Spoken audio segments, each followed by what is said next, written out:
Hello, welcome here. We are here to talk about the technology transfer. And we are quite good at inventing in Europe. And a lot of these inventions were developed in America.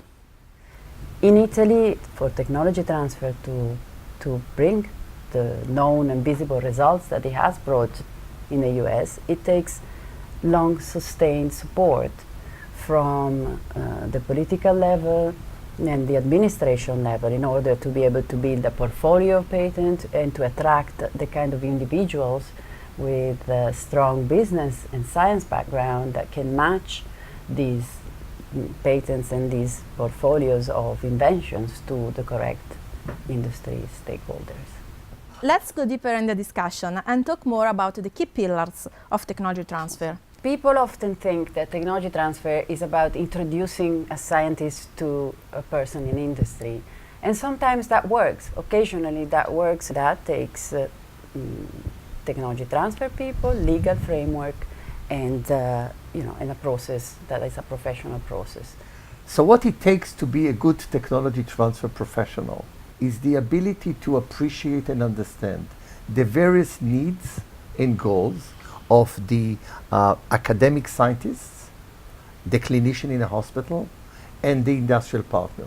Then the ability to appreciate what is the value of the technology, to appreciate how does one protect the technology, to identify the right partner that will further develop the technology through what we call a business development activity, and then to have the legal resources to negotiate and put together the right transaction and agreement that will protect the institution and also would provide the appropriate rights to the industrial partner. It's almost like building a bridge. You have to do it with a certain evangelistic approach. I think you need to be multilingual, you people, because you need to learn the languages of the people in the lab. You need to know the languages of the clinician. As an academic, the first lesson that I teach is protect. First of all, of course, you want your paper in Nature, Cell and Science. Of course, that's all. But protect and go and see your technology transfer people in Europe. That's the first thing you do. Are patents really critical in life science? It's absolutely essential that intellectual properties are protected with a patent in the medical field. For a new drug approval, it takes about 1.7 billion in development cost in dollars. It takes about 13 years in time, and there's up to 95% failure rates throughout the process from the time of discovery and preclinical, which is where most of the technologies come out from universities. If you don't have a patent and you don't have a patent that you can trust is going to survive the very tough review by various patent offices, you have no chance of anybody putting any money in it because they can't return on this money. If you have invented a biologic in a rare field of cancer, then you will have to find a company that has the same expertise, and it is not going to be local. So this is a global game. It's a game of relationships around the world. The business model of technology transfer is done through two main activities. One is licensing to established companies, and the other one is formation and licensing to a newly created company.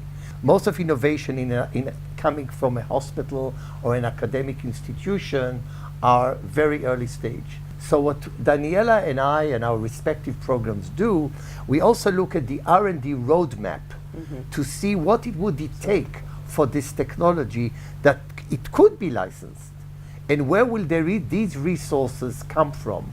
Institutions have created their own programs to advance these technologies further. You'll find in Europe a most extraordinary development for the industry getting together with academia, and it's called the Innovative Medicines Initiative. Alliances are based on licenses, on contracts that have to last 15, 20 years. So the length of a patent and the length it takes for a product to go from preclinical to the market, and it's a long time, and you can only and you can only work through that time and the difficulties, the hardships of developing a product on the basis of trust, personal qualities, the determination to resolve problems as they come about, your personal integrity. Hopefully, we will be able to discuss this subject in other future videos.